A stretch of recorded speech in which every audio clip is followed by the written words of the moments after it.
that, let's welcome back Andrew McKnight. Thank you. You know, this year marks 20 years that I have been coaxing some semblance of a livelihood out of this guitar and the graciousness of strangers. Thank you for being here today. I can't tell you how much it means to me. What still is kind of astounding to me is that after all of these years, people still seem to enjoy hearing songs off of that very first CD, Traveler. So why not do one today? This is for all of you who have family farming anywhere in your past, present, or perhaps future. This is especially written for the folks who farm the great flat middle of this country in between the Appalachians and the Rockies. And it's called Dancing in the Rain.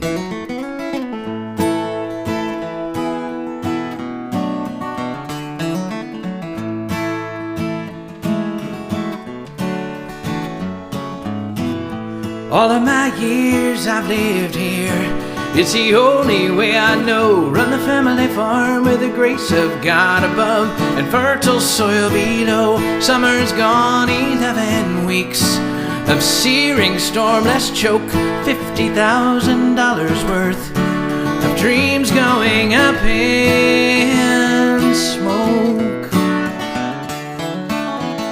Sacrificed another field today to keep the others growing. Had to sell my milking cows to keep the bankers going away. That line of clouds across the sky might bring the winds of death, the raindrops to my eyes. My wife, she's out there dancing in her checkered kitchen dress, droplets running down her brow, and her blonde hair's getting messed. Iowa can be a place where fertile famines drink. This year just poured life down from the brink, and I'm dancing in the rain.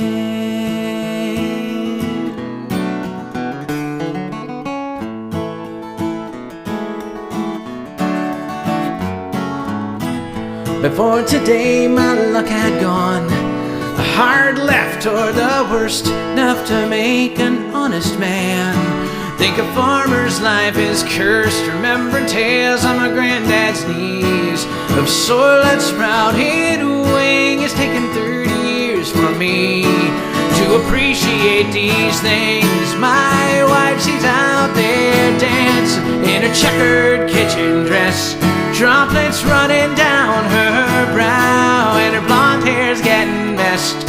Iowa can be a place where fertile famines drink. This year just poured life down from the brink, and I'm dancing in the rain.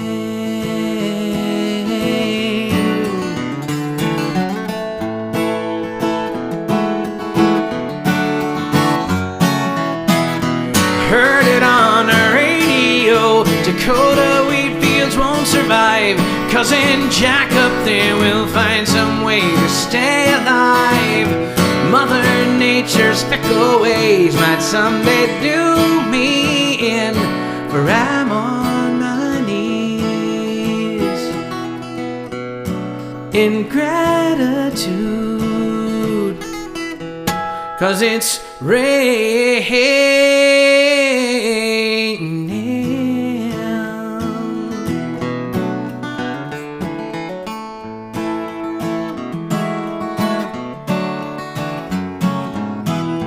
Next year we might stare at this same mess right in the face. This old White House and apple trees keep me fighting for this place, facing up to troubles that my children might not know.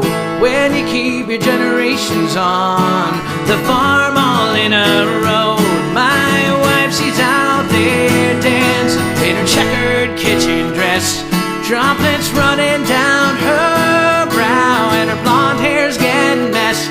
Iowa can be a place where fertile famines drink. This year just poured life down from the brink, and I dancing in the rain.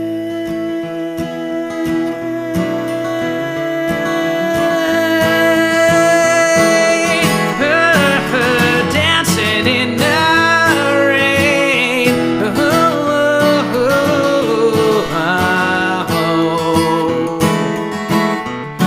And I'm dancing in the rain. Thank you so much. Well, I'm holding in my hands a dream. I have long brought the stories and songs of my Virginia home on the road with me. That's not quite the same as bringing the sound of home. For a long time I have cravated,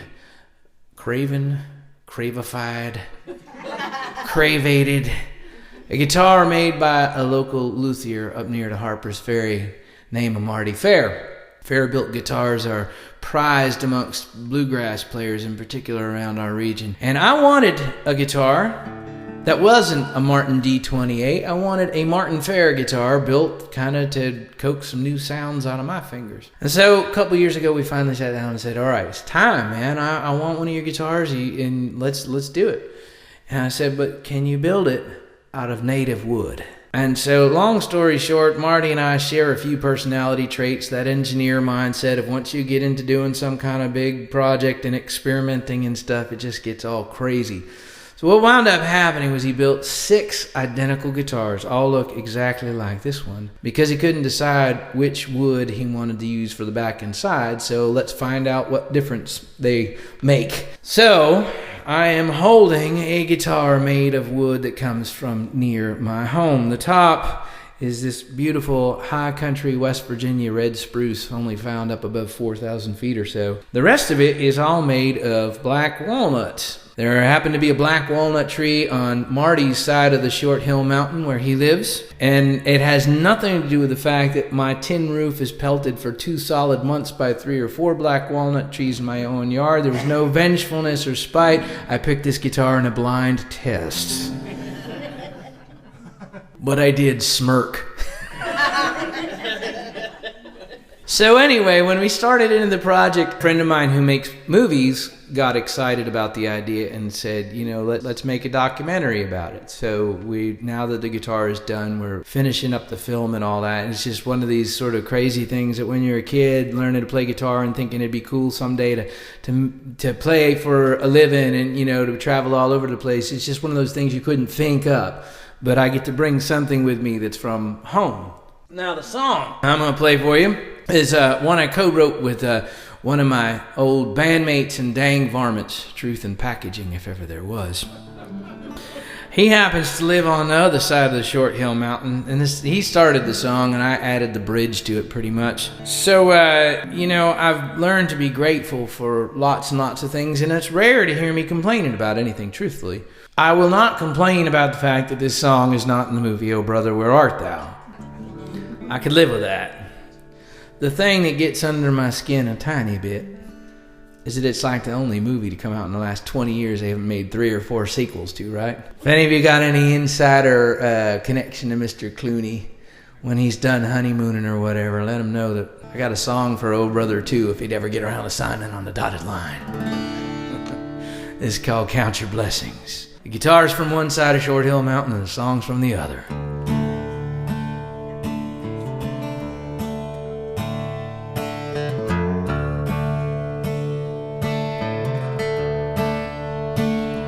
Count your blessings, don't count your gold. You don't need money when you're lying cold. You can't buy your way into heaven, I am told. Count your blessings, don't count your gold.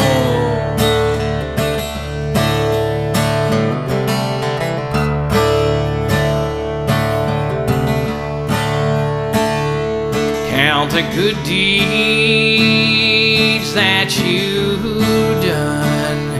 lent your hand to help someone. St. Peter's got his list, he's checking everyone. Count the good deeds that you've done.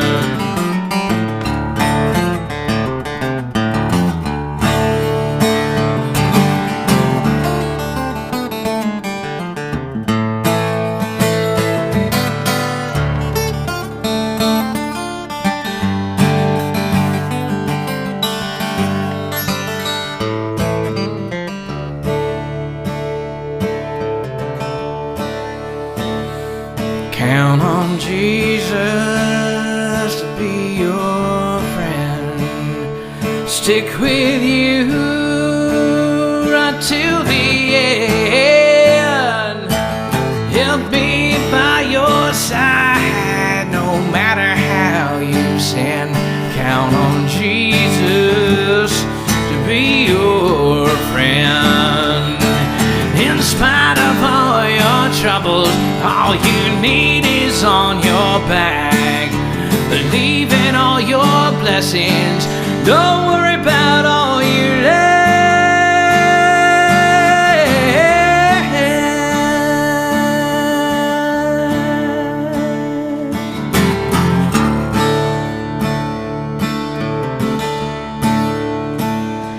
Count the lessons you learn each day. Let them guide you, show you the way. Follow the word, you won't go astray. Count the lessons you learn each day. Count your blessings, don't count your gold. You don't need money when you lie cold. You can't buy your way into heaven, I am told. Count your blessings, don't count your gold. Oh, count your blessings, don't count your gold.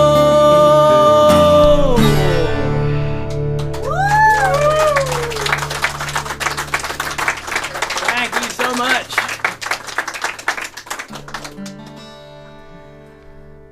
Cool guitar, huh? It's a lot thinner too. It is a lot thinner. It's slimming. See?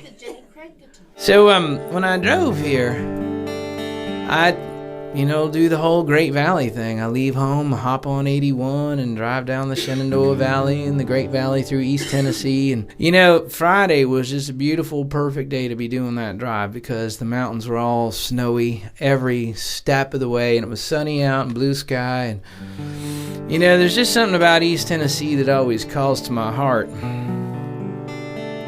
And the first time that I played down there, I guess it was maybe 95 or something. I was just kind of getting started out and did a show, maybe like a festival or something, and this young couple came up to me after the show and we were talking, and it was funny. They were just so ready to be done with being Appalachian. They were ready to leave, I've gotten to be friends with them and stay friends with them over the years. And the cool thing is, I've known them long enough to watch them change 180 degrees about that, to the point where they couldn't ever imagine going and living someplace where the mountains don't rise up and kiss the sky in this brilliant dark blue smudge.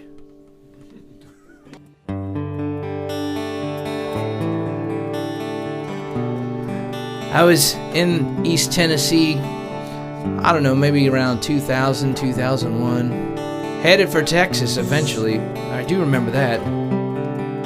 And I stopped in and I stayed with them after the show, and we were drinking wine or something, and they were telling me about how they'd volunteered at this old-time storytelling festival a couple weeks before, and this old-timer was talking about growing up in a place called Old Butler, a place that disappeared from the map of East Tennessee back in the 40s as the waters filled in slowly behind the giant earthen dam built by the Tennessee Valley Authority that now shows up on the map as a place called Lake Watauga.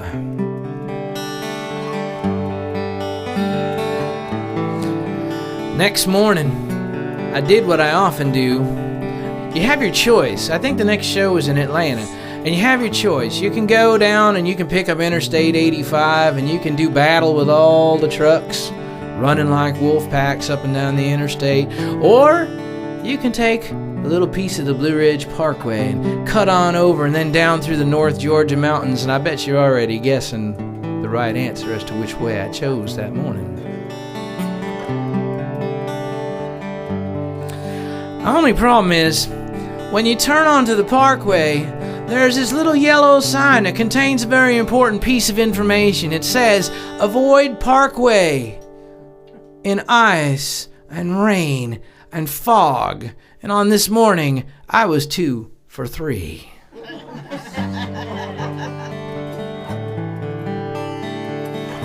You know that bit about making poor decisions?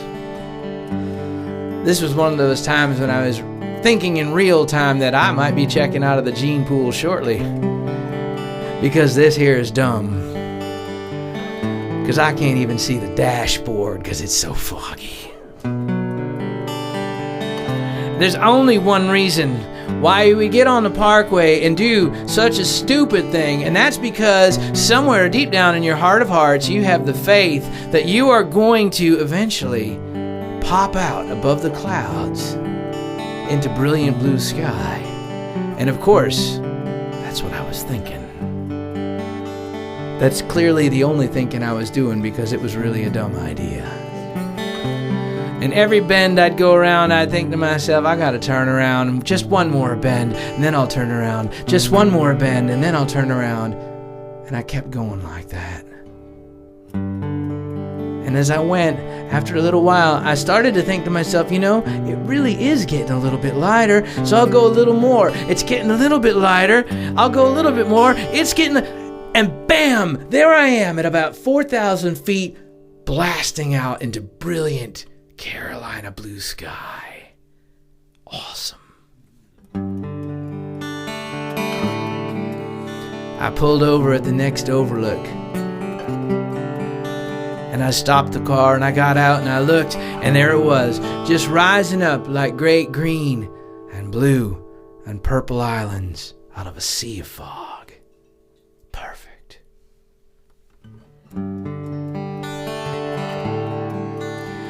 I don't know if I'd been thinking about that old man's story that I'd heard. Or maybe something was rattling around in my head that I might have heard on the left end of the radio dial a few days before. Something that was just dim in my mind about the oceanographer Robert Ballard and his magic deep-sea submersible ship, and how they had found something just a few days before off the coast of the Mediterranean or something. A city. It seemed like a city, the ruins of a city far beneath the waves. And I'm guessing we were thinking it might have been a place that we know as Atlantis.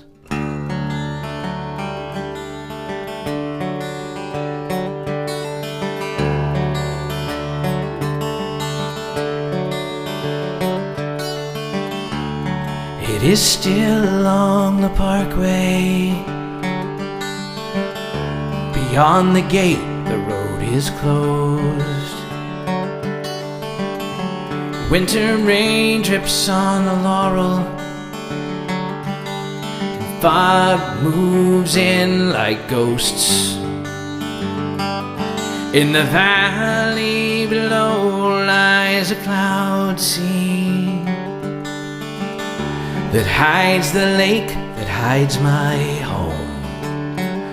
If you'd had me guess in my childhood, this is not how I dreamed life would go.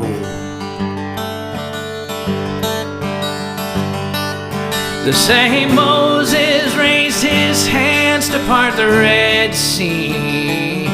But even Moses couldn't hold back TVA from flooding our holler for the almighty dollar, and sink our story far beneath the waves.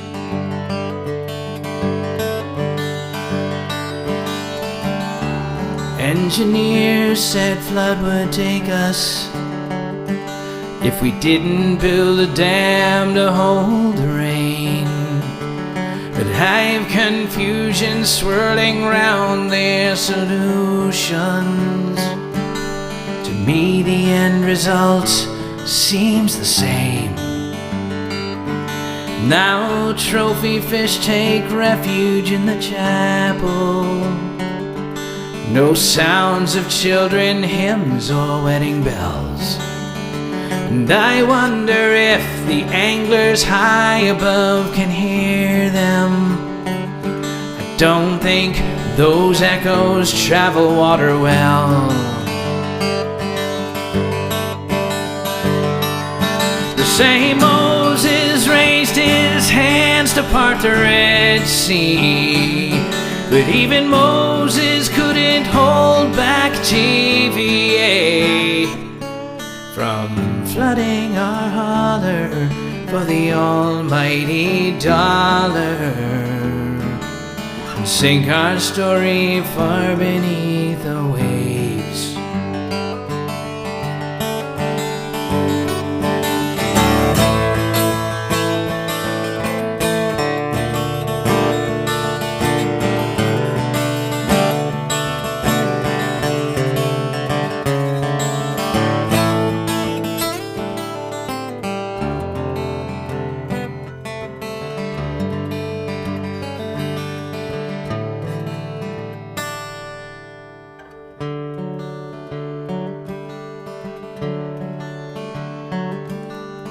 Heard the news they might have found Atlantis,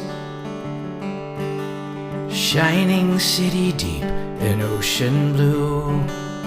And I wonder if the natives of that fair town ever had the chance to feel these things I do.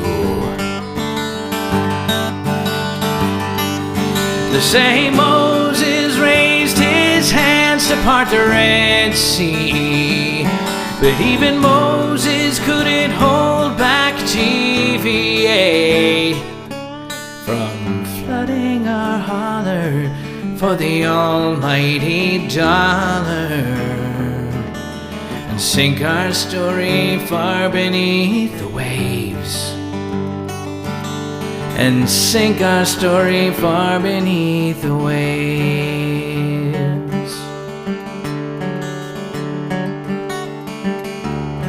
It is still on the parkway, and I am leaving on the wings of ghosts.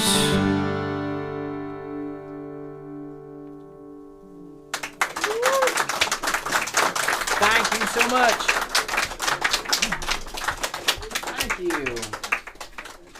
I'm going to do a little confessing on a Sunday night.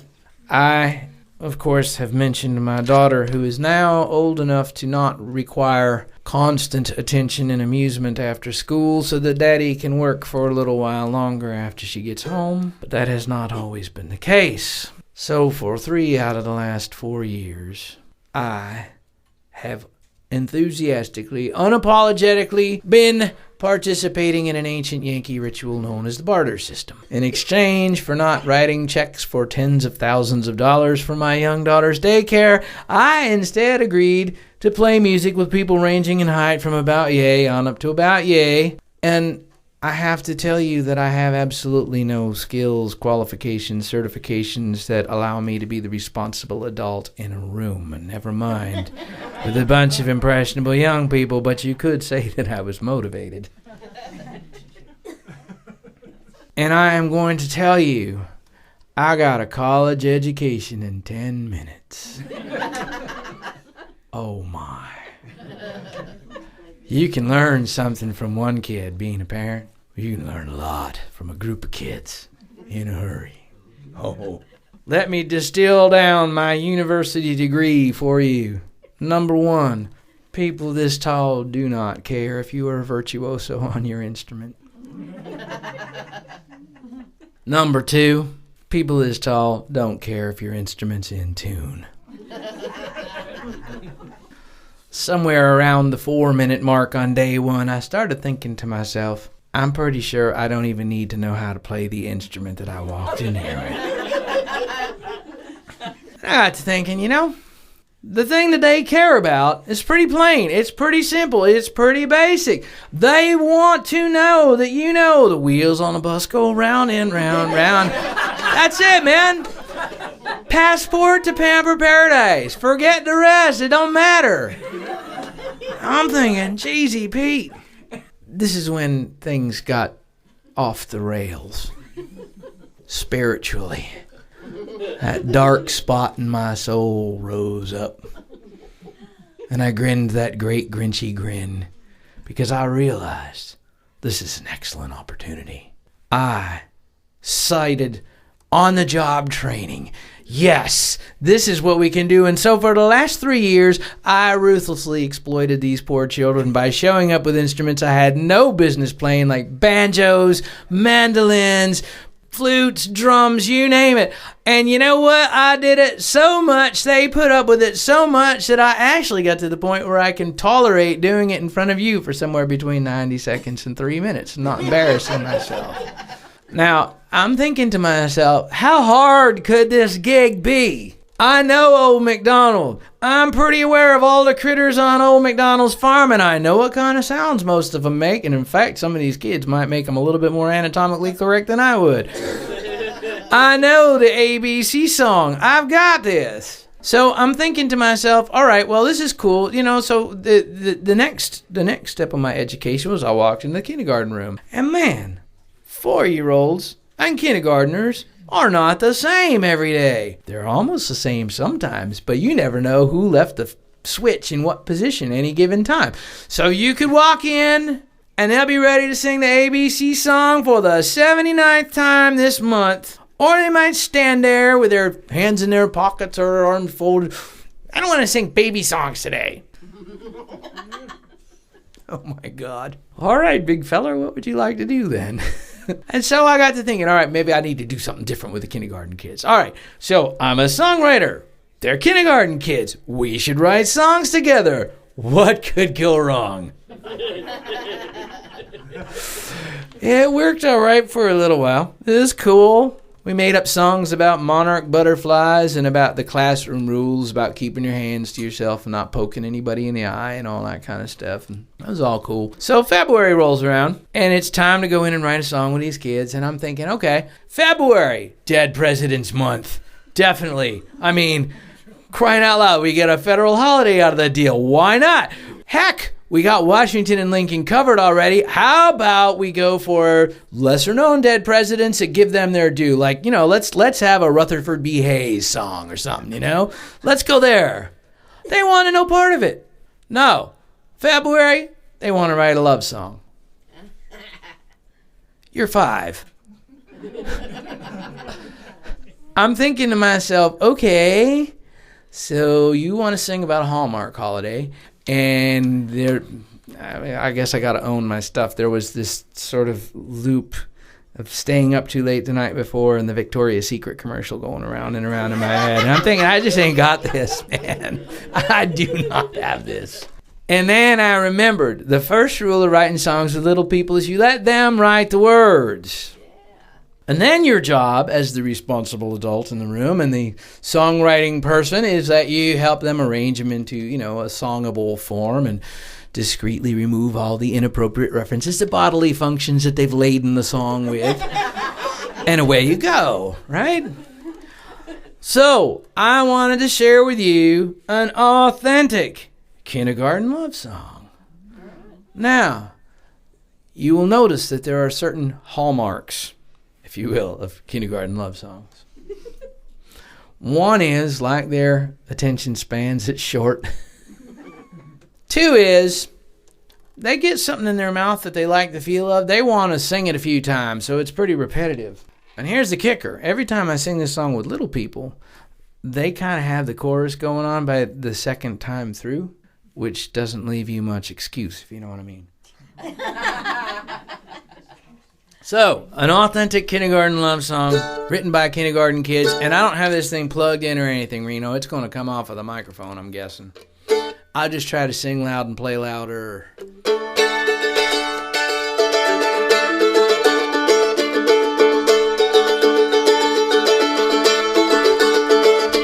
Everybody needs to give a little love. Everybody needs to get a little love. Everybody wants to have a little love that makes the world go round. Seems so simple, doesn't it?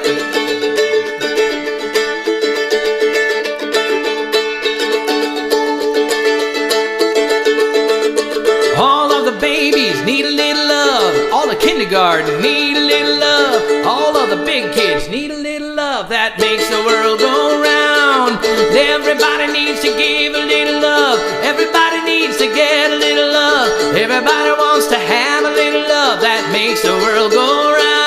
All right.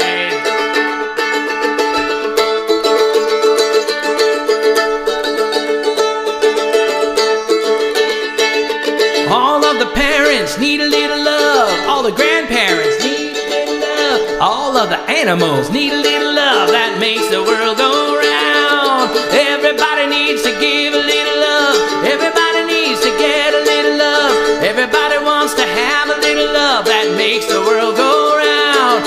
And everybody needs to give a little love. Everybody needs to get a little love. Everybody wants to have a little love that makes the world go round. And everybody needs to give a little love. Everybody needs to get a little love. Everybody wants to have a little love that makes the world go round.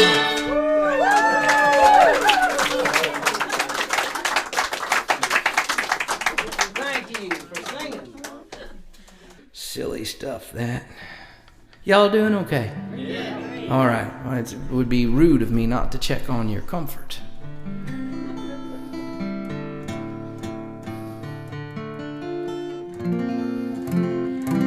You know, the history of our country fascinates me. My own family history fascinates me.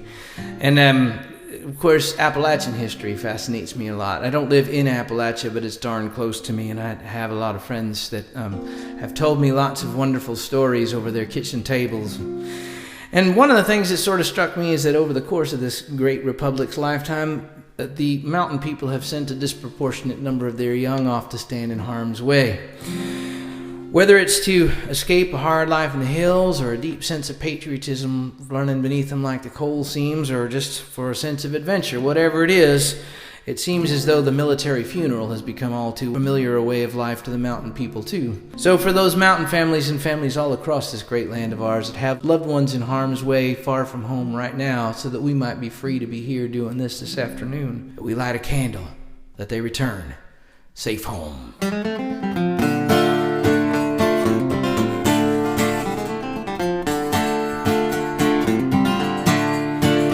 In the shadow of this dark mountain, where the sun but rarely shines, blessings fair, hard to come by, in the cold, black, damp Kentucky mines. But there ain't nothing to hold our young ones, since this mountain's heart ran out of gold. There's no future here in this holler, so we wave when they leave down that road. But the same moon shines wherever you are. Now listen when the night wind starts to moan. Now light a candle when darkness falls, and pray till you're safe home. Mountain boys, they love their country, and they never shy from a fight. But it's so hard to let our daughters answer the call to glory's light. For every mother hopes her children will someday have more than she's known. In these hard hills, hope is precious, and a better life is a gambler's throw. But the same moon shines wherever you are. Now listen when the night wind starts to moan. I'll light a candle when darkness falls. Pray to your safe home.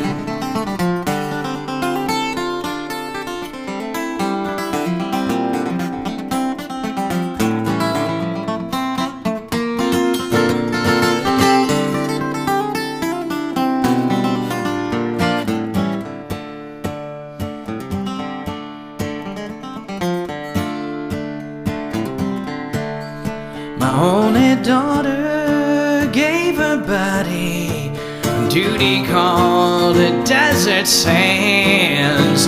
Now the bloodroot and dogwood blossoms can't hide the work of war's evil hand. But the same moon shines wherever you are. I listen when the night wind starts to moan. I'll light a candle when darkness falls. Pretend that you're safe home. But the same moon shines wherever you are. I'll listen when the night wind starts to moan. Light a candle when darkness falls. Pretend that you're safe home.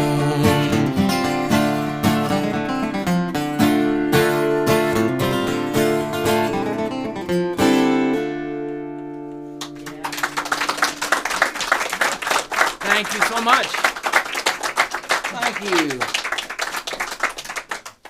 When I was a kid, my grandmother, probably sensing some imminent threat to my survival, offered to relieve my parents of their responsibilities for a precocious child for a few days. And so I would go and stay with my grandparents, let everybody cool off for a little while. And my grandmother, I mean, she had her fingers in so many pies. It was crazy.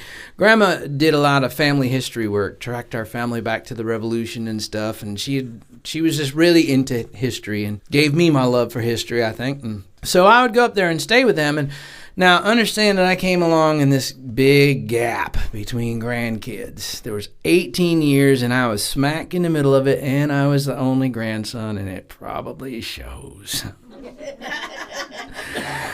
My grandmother, though, wanted me to learn a lot of things, and so when I would go up there, at least 1 or 2 days of the week while I was there, we would get in the car and off we would go to the hospital where she'd retired as the head of nursing and volunteer there for a little while, or off to church or the DAR or Historical Society or whatever. And one day, I was probably 8, I guess, and I asked her at the end of the day, I said, "Grandma, I want you to explain to me the re part of tired."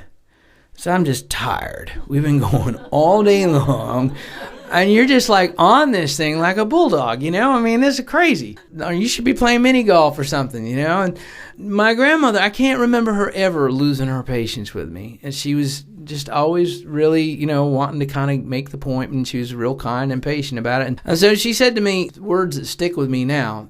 I may not get the phrasing exactly right, but she said, you know, none of these things that I do are big things. What's it hurt me to go and visit with somebody in the hospital for 10 minutes and talk to them, or bake a pie or something? I love doing those things. And she said, what would it be like if a lot of people all did a little thing? Imagine what it would add up to. And I think what she was trying to point out to this little logical-minded, analytical kid was that we human beings are more than a perfectly arithmetic species when we want to be. In fact, we are capable of adding up to more than the sum of our parts. And I guess she always wanted me to just do the little things because they needed to be done, not because anybody was watching, but maybe more importantly, to always have faith that the good things will always matter.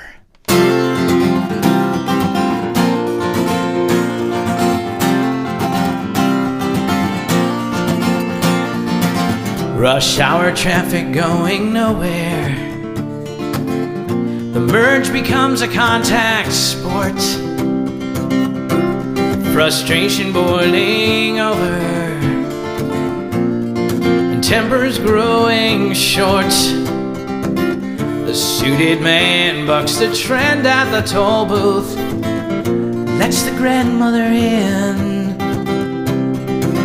He knows the people that we share the road with have loved ones waiting just like him. Good things matter long after they're done. Good things matter, each and every one. Good things matter, no matter how small. Good things matter to us all. I forgot to invite you to sing along in my out loud voice. Just one of the ones in my head that doesn't pay rent, that didn't happen to grab the mouth at that moment. Would y'all like to sing along with me? Because I'd really like the company. It's really easy. All you do is this. Good things matter. Good things matter. You sopranos can go. Good things matter. Not to leave out the basses. Good things matter. You know, as long as you make a joyful noise, perfect pitch is not required. So whatever works for you is good. I'll let you know when it's coming up again, because I bet it's going to sound great. To your street boy behind the playground fence, with teams picked, game in full swing. His braces hold him back from what his glasses show. He is not good at this thing, but the bigger boy who plays a game with natural skill and grace says, here's my bat, take my place. He knows the final score is more than runs across the plate. Get ready, y'all, by the pinch hitter's smiling face. Good things long after they're done. Good things, each and every one. No matter how small, good things matter to us all. Nice. Ooh.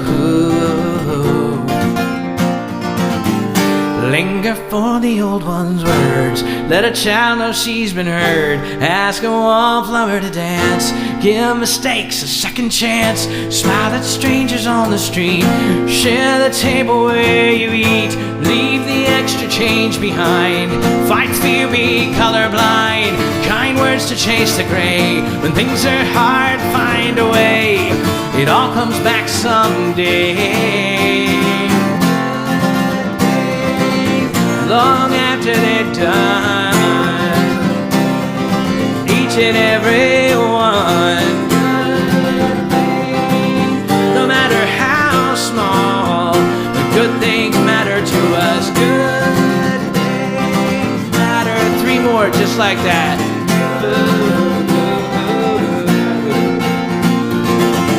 Good things matter.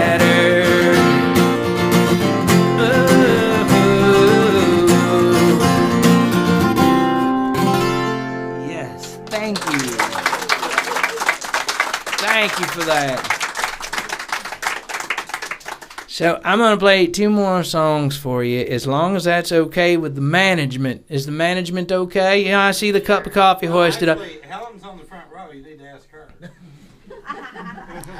Well, she's glowing. Does that count for anything? She's got a happy glow on, but then again, Helen's always got a happy glow on. What happens here is a rather magical and remarkable thing. Thank you for coming and supporting this dream, this vision, this miracle that happened out here on the Texas plains. Thank you for being a part of it. Thank you especially to Randy and Helen for channeling it and turning it into something to share with the rest of us. And to Reno for working the board to preserve it for antiquity's sake. Here's a cheers to the keeper of the ones and zeros. Over these last couple of years, I have spent way too much time in the virtual rabbit hole known as Ancestry.com.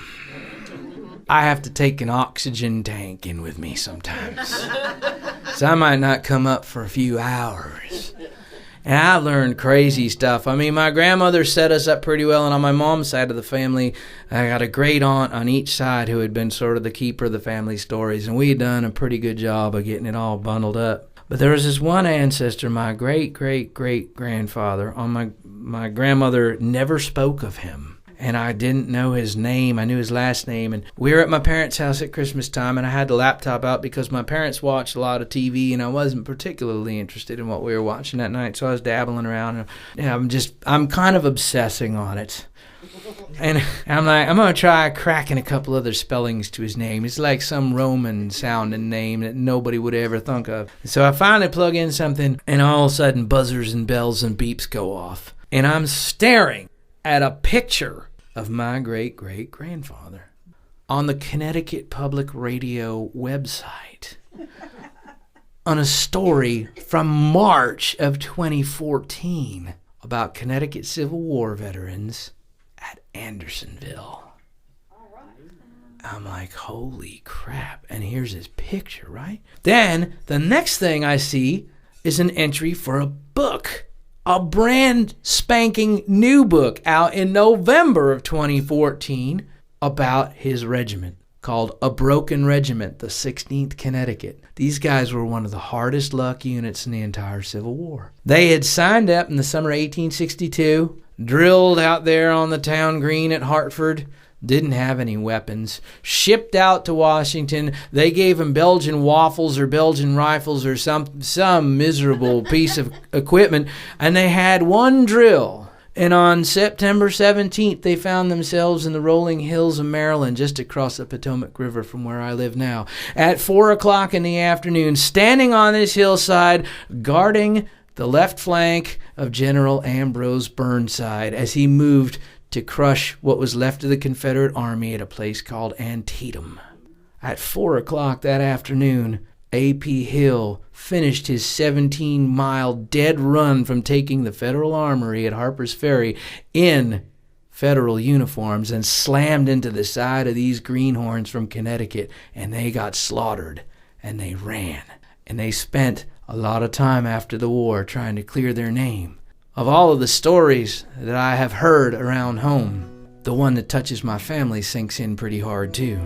This is a story that came from the pages of a friend of mine's family diary of a Virginia farm boy caught up on the opposite side on the way to meet his destiny along the road to Appomattox.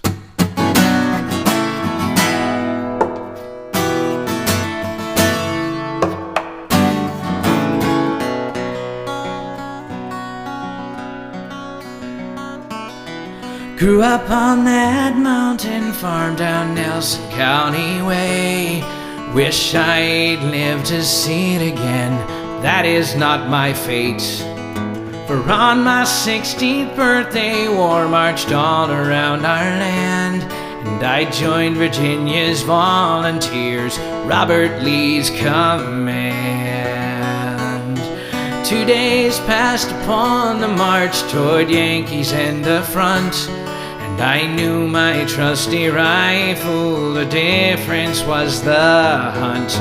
We smashed into their backside up Loudon County way. I'll not soon forget 3 boys in blue sent to early graves. Down the road to Appomattox, where bullets whine like bees, cut blossoms from the trees. On the road to Appomattox, turn boys into men, men into memories. Be great to sing it all together next time. We fell back from Gettysburg with calloused feet and hearts. Saw most of my company fall in Pickett's cursed charge. Winter spent on valley farms with little food or warmth, and hellfire came with spring advance and the smell of burning corn. Down the road to Appomattox, where bullets whine like bees, cut blossoms from the trees. On the road to Appomattox, turn boys into men, men into memories.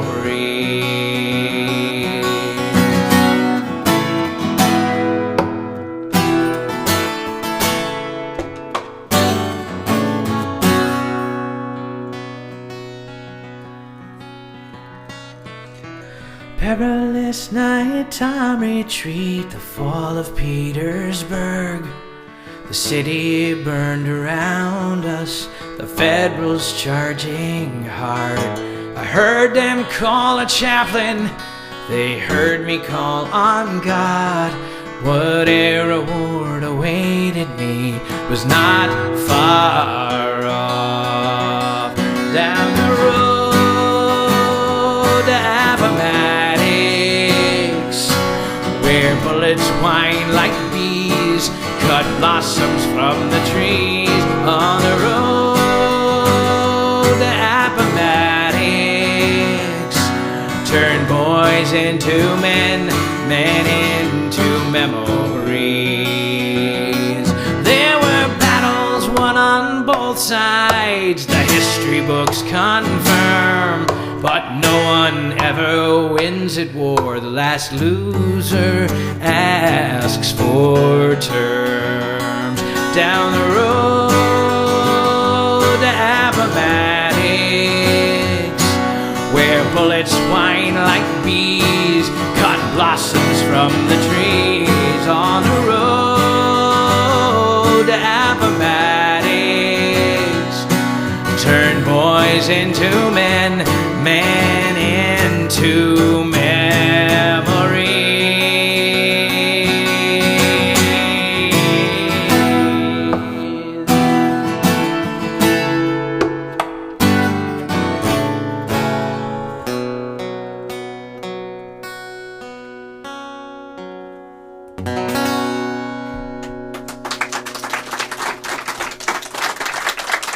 Thank you for singing. Thank you so much. So I'm going to leave you with a song that I haven't even recorded yet because I'm a marketing genius. We'll take care of that.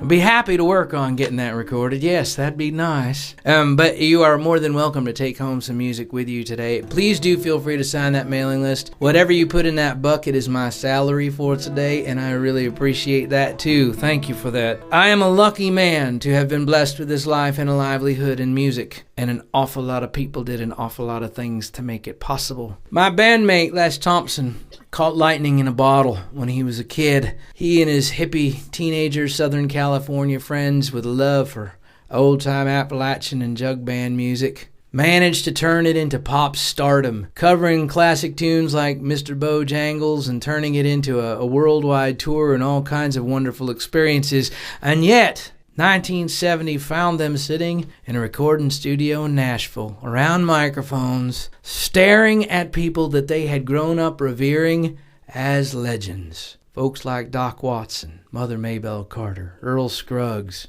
Can you imagine? The album that they all made together, Will the Circle Be Unbroken, has stood the test of time quite well. It's kind of cool at the studio when we're rehearsing to look over there and see the platinum record hanging up on the wall, but I can tell you that Les pays the same for a cup of coffee as you or I do. I've always taken my own meaning from the phrase, Will the Circle Be Unbroken. It means to pay back the things that have been given to me.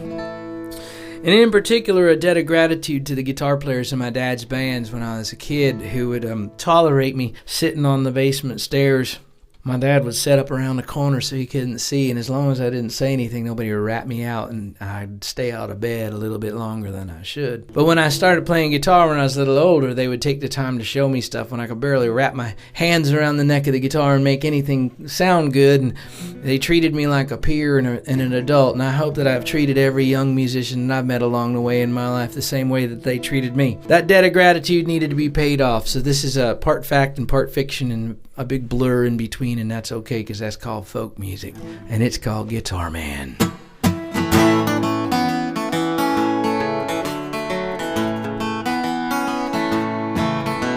A man rolled into town one day in a beat-up Chevrolet. Said, my name is Luther Jones and I came here to play. He pulled the case out of his trunk and tuned up where he sat. And while he sang, his fingers danced like fireworks on the frets. He's a guitar man, wood and steel strings ringing guitar man. Love that song you're singing, guitar man. Wanna know what you know? Would you play us one more tune before it's time to go?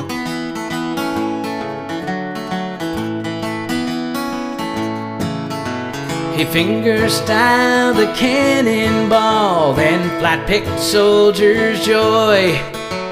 Slid from Robert Johnson's blues right into Red-Haired Boy. A crowd of people gathered around, the bills filled up his case, and now and then he'd nod his thanks, a smile upon his face, 'cause he's a guitar man. Wood and steel strings ringing, guitar man. Love that song you're singing, guitar man.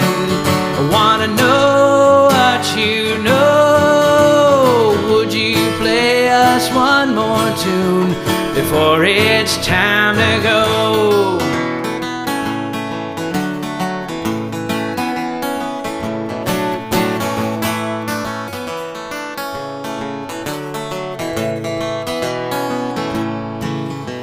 My Martins kept me company almost 1,000,000 miles. From town to town and stage to stage, kept going by your smiles.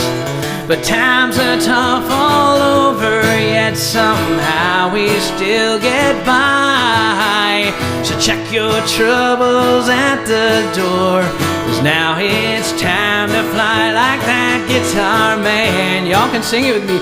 Wood and steel strings ringing, guitar man.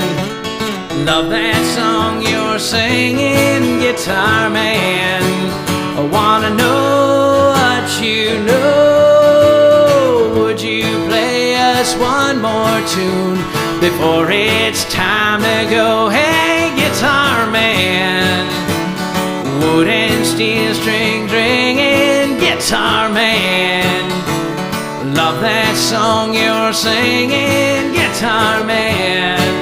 I wanna know what you know.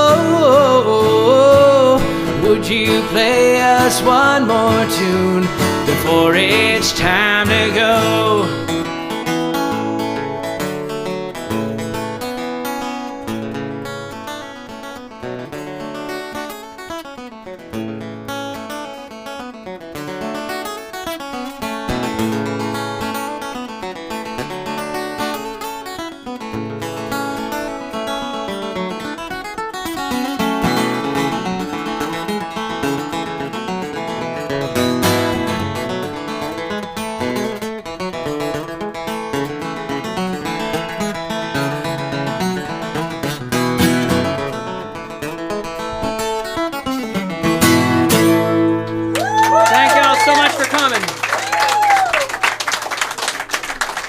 Thank you so much. Oh my goodness.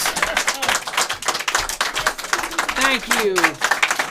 Thank you so very much. My goodness, I'm not even going to take this thing off, am I?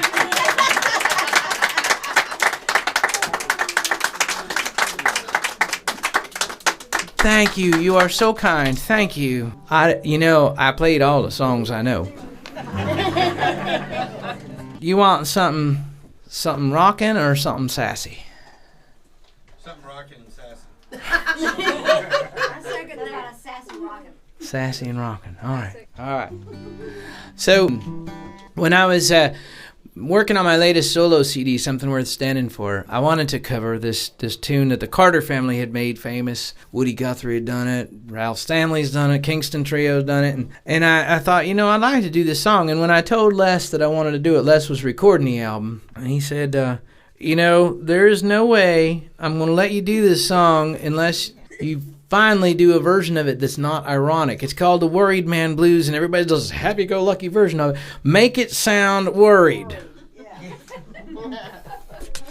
You'd like me to darken up something happy? I think I've got that.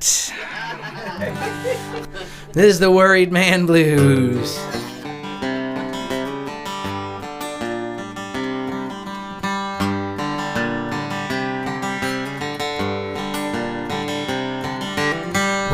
across the river, I lay down to sleep. Went across the river, I lay down to sleep. Suddenly felt shackles on my dreams. 21 links of chain around my heart, and 21 links of chain around my heart, and on each link an initial of my name.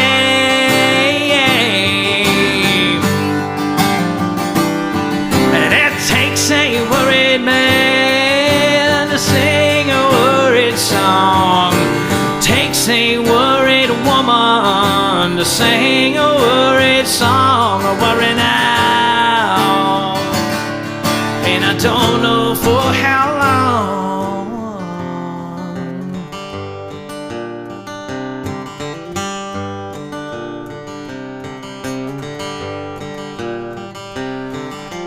I asked the lawman, told me what I'd done. Now I asked the lawman, tell me what I've done. I don't look like you, but I have hurt no one. I beg the judge for mercy on my soul, and I beg the judge for mercy on my soul, but I got none. He sent me to the hole. Y'all wanna sing it with me now? 'Cause it takes a worried man to sing a worried song, takes a worried woman to sing a worried song, a worried night. And I don't know for how long.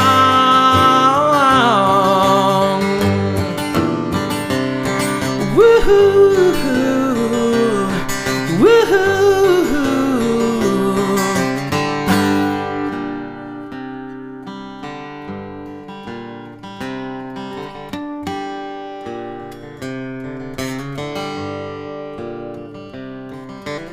I woke up a stranger in my land, and I woke up in a stranger land. Now I believe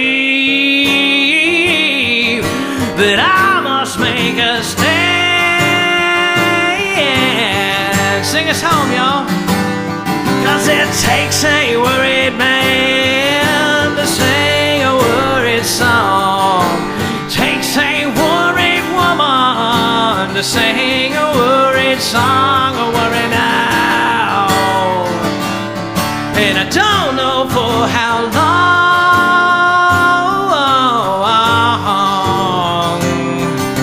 Ooh, ooh,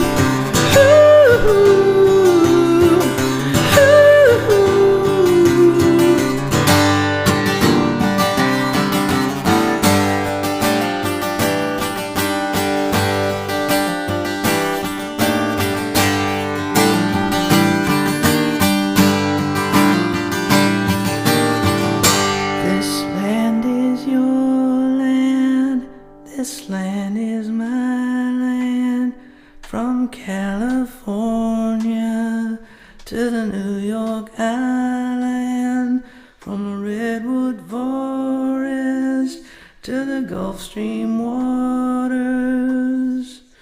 This land was made for you and me. Thank you so much. Thank you. Thank you, Helen and Randy Reno. It's a pleasure to sing for you.